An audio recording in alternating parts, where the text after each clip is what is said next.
নমস্কার, আপনাদের নিয়ে এসেছি আমার এই ছোট্ট বাগানটিতে। আজ দেখাবো কাঁঠাল গাছ। কাঁঠালের বৈজ্ঞানিক নাম আটোকার্পাস হেটারোফিলাস।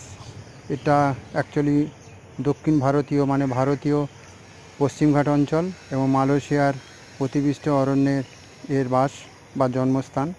কাঁঠাল গাছ একটা গ্রীষ্মকালীন নিম্নভূমিতে ভালো উপযোগী এবং বিশ্বের ক্রান্তীয় অঞ্চলে ব্যাপকভাবে চাষ হয়। এটি সমস্ত গাছের ফলেদের মধ্যে বৃহত্তর ফল। ওজন মোটামুটি 55 কিলোর মতন হয়। দৈর্ঘ্য 35 ইঞ্চি এবং ব্যাস 20 ইঞ্চি। কাঁঠাল সাধারণত দক্ষিণ ও দক্ষিণ পূর্ব এশিয়ায় আমরা রান্না করে খেয়ে থাকি।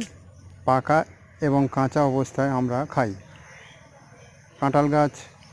কাঁঠাল ভারত প্রায়